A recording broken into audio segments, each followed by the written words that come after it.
السلام عليكم ورحمة الله وبركاته. ازيكم يا جماعة؟ عاملين ايه؟ يا رب تكونوا بخير. وحشتونا جدا جدا جدا، احلى واجمل مشاهدين في الدنيا.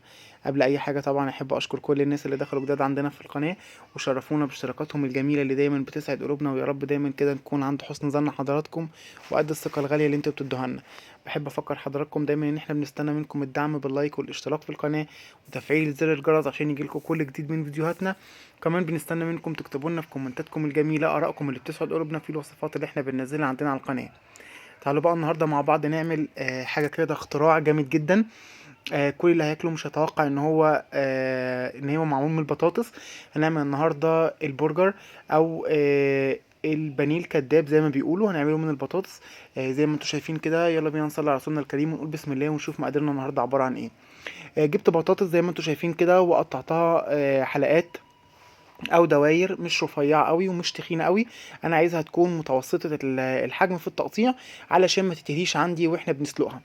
تمام. وجبت حله على النار، حطيت فيها قدر من الميه وسبتها لحد ما غليت، وعصرت فيها عصره ليمونه، وحطيت التوابل بتاعتي عباره عن ملح، وحطيت كاري، كركم، توم باودر، بصل باودر، بابريكا مدخنه، وحطيت كمان بهارات فراخ، وحطيت كمان مكعب مرق.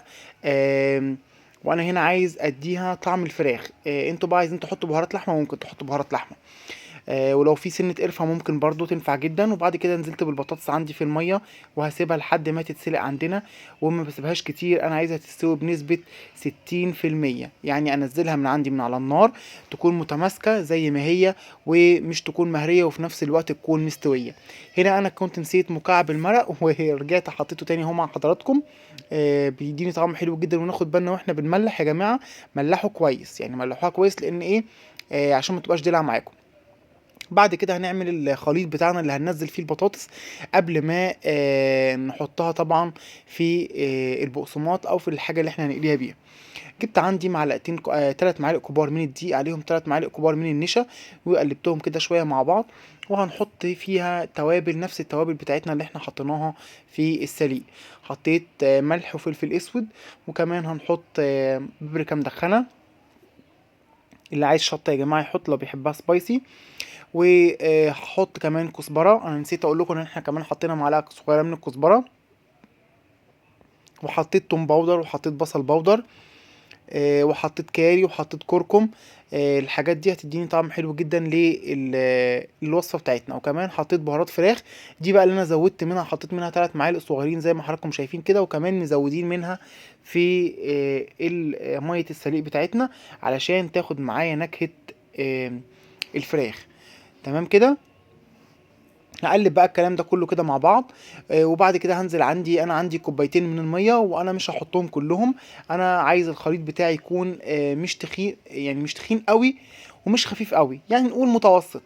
بس المتوسط برضو يكون قوامه يكون سميك، يعني القوام بتاعه يكون تخين. علشان ليه بقى؟ علشان يمسك عندي في البطاطساية، يعني يمسك في البطاطس وفي نفس الوقت البطاطساية بتاعتي تتطعم بيه.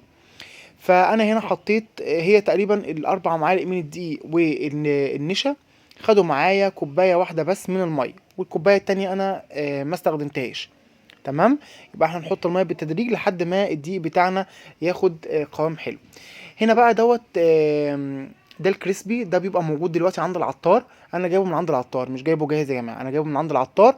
الكيلو دلوقتي منه ب 25 جنيه، نص كيلو بيعمل لك كيسه محترمه كده ب 12 جنيه. ب 12 جنيه ونص، فحلو جدا.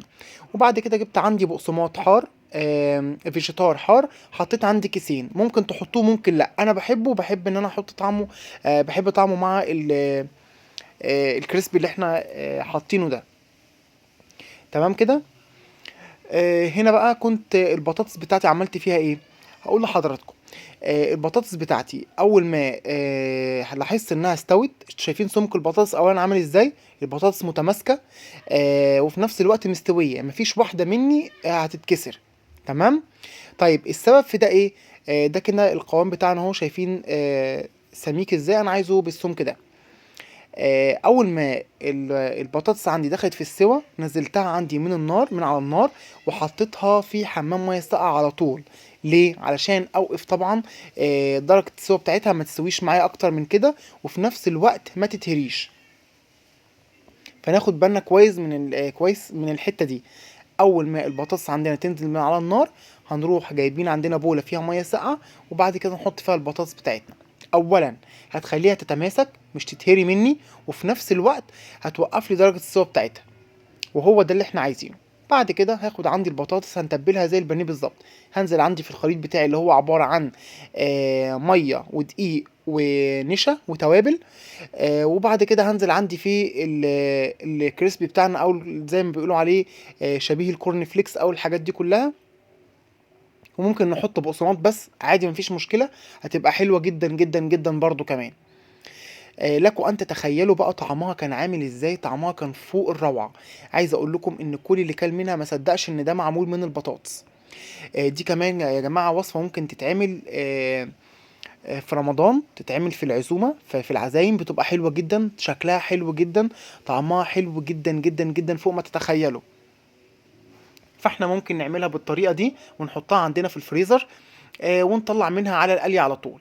هتديني طعم حلو جدا، وهتديني كمان شكل حلو جدا للسفرة بتاعتنا. زي ما حضراتكم شايفين كده بدأت بقى ان انا احط عندي البطاطس في الخليط بتاعها، واطلع من الخليط احط في الكريسبي بتاعنا هو والفيجيتار. وعملت الصواني بتاعتي زي ما انتم شايفين كده، وهقلي على القد، والباقي عندي هحطه في الفريزر. وقت ما اعوز هطلعه على القليه على طول. ما بتاخدش معايا ثواني وبتكون مقليه. ليه؟ لان هي كده كده اصلا مستويه، فبالتالي انا لما احطها على النار مش هدني بقى استنى ان هي تستوي وتتحمر والكلام ده. اول ما احطها عندي على النار دي كده كانت الكميه بتاعتي. بصوا من كام بطاطسيه عملنا كميه قد ايه. نحط بقى ونخزن في الفريزر، مش عايز اقول لكم بتطلع في منتهى الروعه. جبت هنا عندي بقى طاسه، حطيت فيها زيت غزير، والزيت عندي لازم يكون سخن.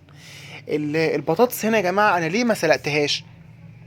انا فضلت ان انا اعملها بالطريقه دي مش عشان حاجه. البطاطس لما بنيجي نعملها مسلوقه، اولا لما بنسلقها وبنهرسها لازم احطها عندي في الفريزر بعد ما اشكلها، قبل ما احطها في الخليط، وبعد ما احطها في الخليط بتاعي وانزلها عندي في الكريسبي ارجع احطها تاني في الفريزر علشان تتجمد، علشان ما تفكش معايا في الزيت.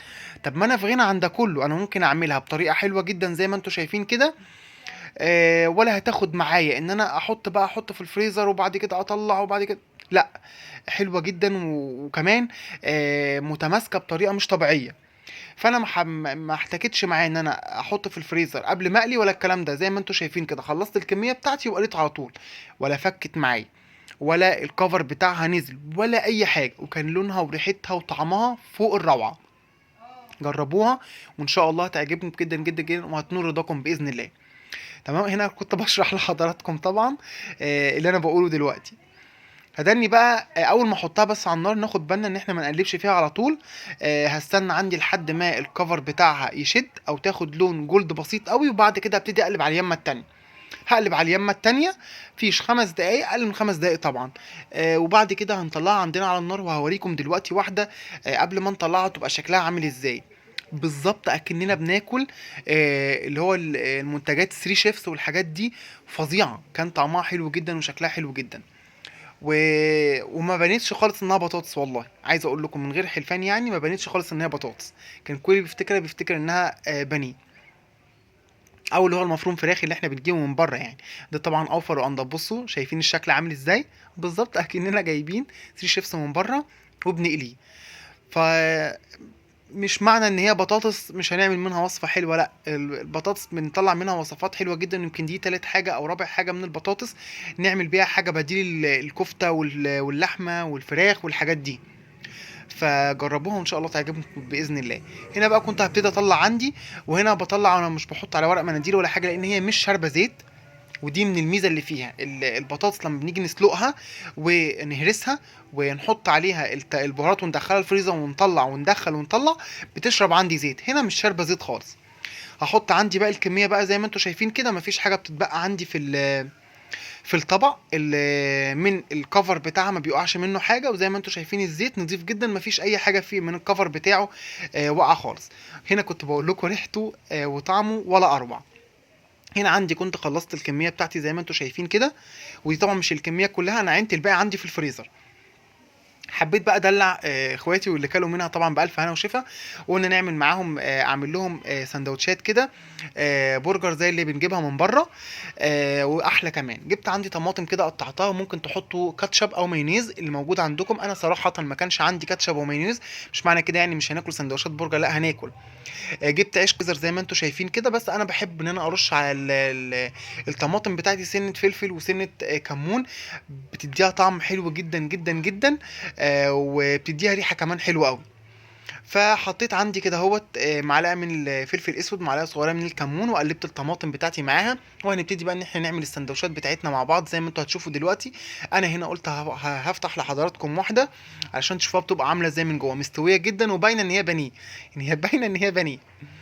هنا بقى جبت عندي البرجر، هبتدي احط واحده طماطم من تحت، واحده بانيه كداب، وبعد كده واحده طماطم من فوق. شايفين شكل السندوتش عامل ازاي؟ هو السندوتش اصلا مش محتاج ان انت تاكل حاجه جنبه بصراحه يعني. هبتدي بقى اعمل عندي الكميه كلها نفس الطريقه. طب انا لو مش عايز طماطم ممكن احط تحت كاتشب فوق مايونيز، لو مش عايز ده وده ممكن براحتكم، ممكن يتدخل جنبها جنب حته مخلل ولا اروع، هتبقى حلوه برضو جدا جدا جدا وفي منتهى الروعه. هحط واحده زي ما انتم شايفين كده بقى، الكميه كلها هنعملها بالطريقه دي. وفي كمان الكاتشب الاقتصادي هنعمله مع بعضه قريب بطريقه حلوه جدا وهيعجبكم جدا جدا جدا وينور رضاكم باذن الله، وبطريقه امنه لاولادنا ان شاء الله. هنا عندي كنت خلصت الكميه بتاعتي، وهوريكم دلوقتي شكل الطبق بتاعي عامل ازاي. تخيلوا لو ده اتحط على سفره بيبقى شكله حلو جدا. جربوه وان شاء الله يعجبكم وينور رضاكم، وهستنى بقى تكتبوا لنا في كومنتاتكم الجميله ارائكم الحلوه. اشوفكم في فيديو جديد في حفظ الله، ومع السلامه.